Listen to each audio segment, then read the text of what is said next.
level 8 on this homework, so that's page 3. And I want to model these 3 problems. I know I already modeled 6 before. I want to model it again, just so folks can see again how to do it. Then I'll model 16 and 20. So on 8.6, let's jump right in. So 8.6, they tell me that we've got foci at 7, 9 and negative 1, 9. And they tell us we have co-vertices at 3, 12 and 3, 6.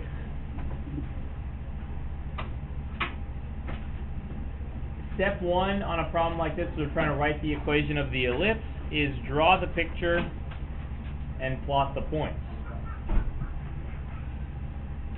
So let's go ahead and draw the picture. So the foci are at 7, 9.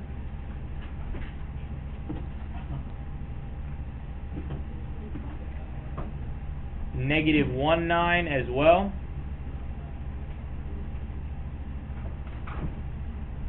And then we have 2 co-vertices. Guys, there should not be any talking. At 3, 6 and 3, 12. Again, scale is not important. It's just a quick sketch. And this is what you have. Again, if the logic breaks down at any time, stop me. We know that the co-vertices, this is in the notes from last Thursday, the co-vertices are part of the minor axis. We know that the foci are on the major axis.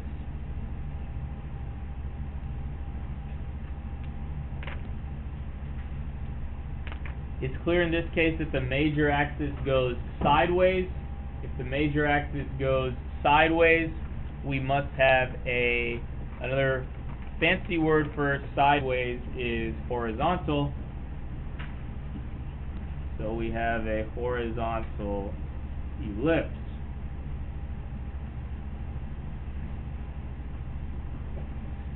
As you all know, either from your notes from Thursday, the poster that is behind Giselle, or you've already internalized it, the general equation for horizontal ellipse is x minus h squared plus y minus k squared over a squared over b squared.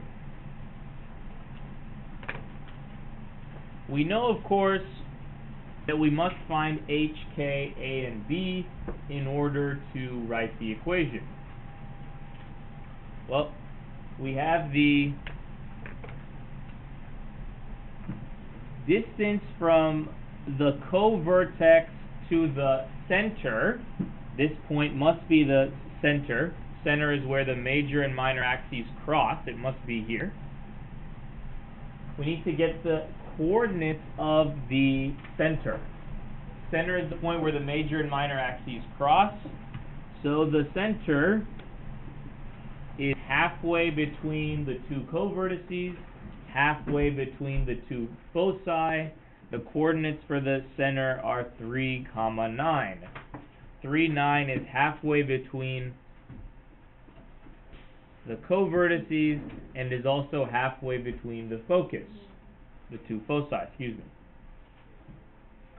If we know that the center is 3, 9, we then also know that this distance right here from the center to one of the co-vertices,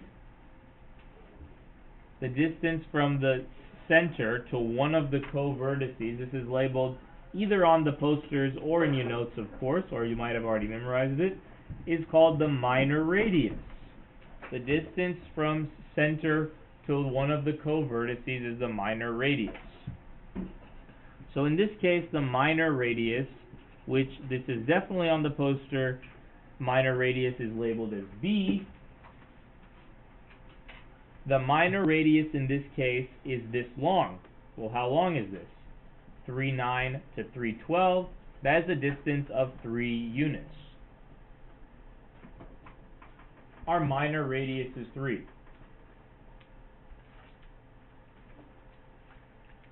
Now,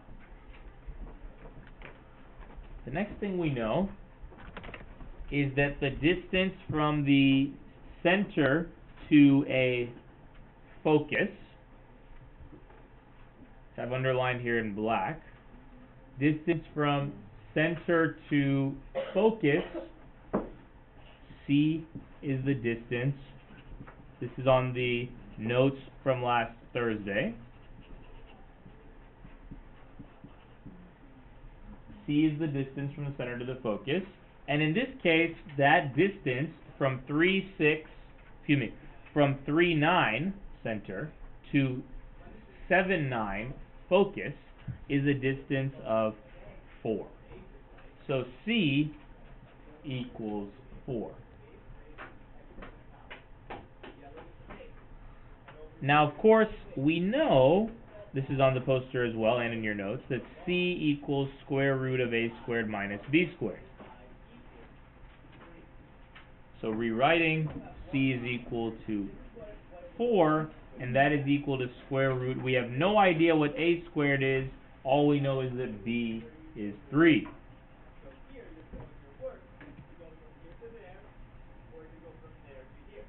We are now solving for A. Square both sides. We have 16 equals A squared minus 9.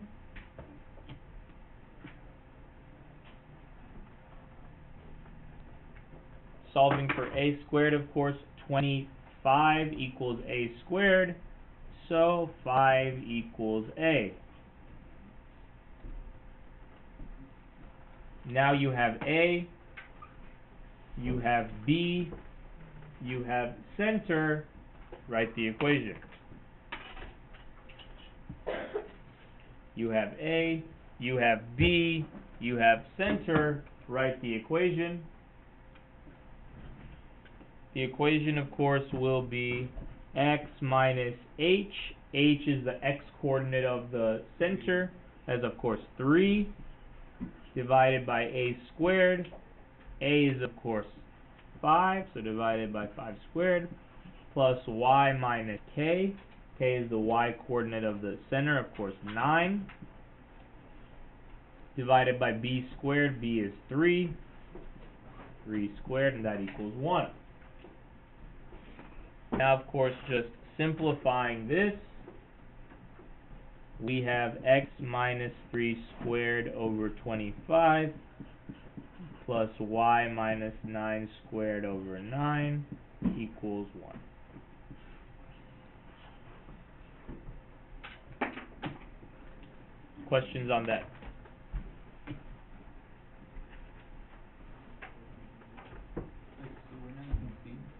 We did use C.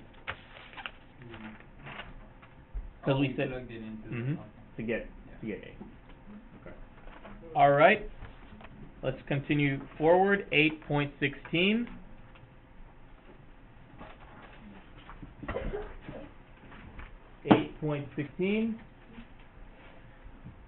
We know that the center is 1, negative 7. The vertex is 1, 1.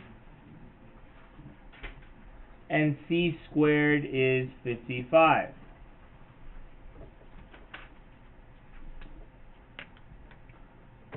Again, step 1, go ahead and plot the points. 1, negative 7, way down here. 1, 1 is here.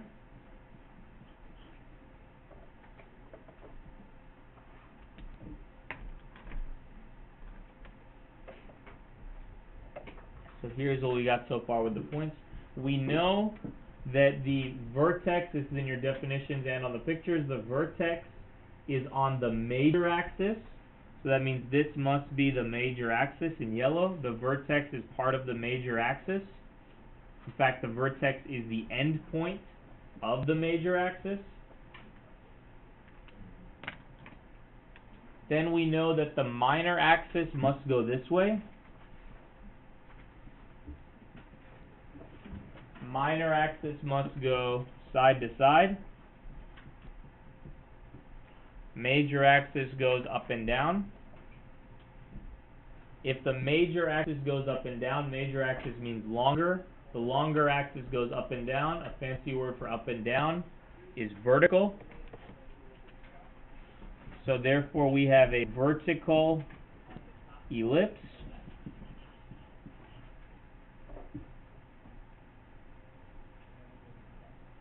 Because the major axis, the longer one, goes up and down. Fancy word for up and down is vertical. Next step is to write the general standard form equation for a vertical ellipse. This is either in the notes from Thursday, the poster up here to the right, or it's perhaps memorized for some of you at this point. X minus h squared over b squared plus y minus k squared over a squared equals 1.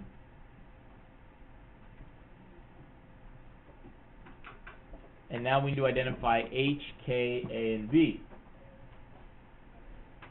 Well, start with h and k. We've already got that. They've already told us what the center is. If they've already told us what the center is, we can then proceed to getting a and b. We know that this distance, the distance from the center to the vertex, this is known as the major radius. This is certainly in the notes from Thursday. We defined major radius when I went through that glossary. Major radius, distance from center to vertex. So the major radius, this part's on the poster and in the notes and perhaps getting memorized. The major radius is represented by the letter A. And in this case, the major radius is from 1, -7 to 1, 1. That distance is a total of 8 units. So the major radius is equal to 8. We now need to find the b. And in order to do this, we'll use c squared. So they're telling me c squared equals 55. I have no idea what c squared is. However, I do know that c equals square root of a squared minus b squared. So I can therefore square both sides. If I square both sides, I get c squared equals a squared minus b squared. Now I'm in good shape. I know c squared, I know a squared, I can solve for b. C squared is 55. A squared is 8 squared minus b squared.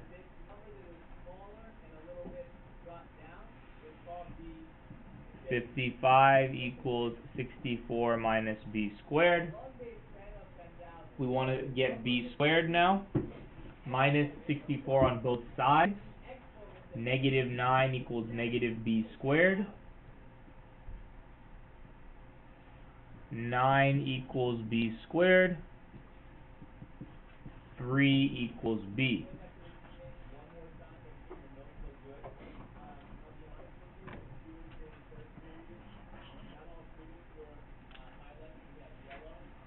We have b, we have a,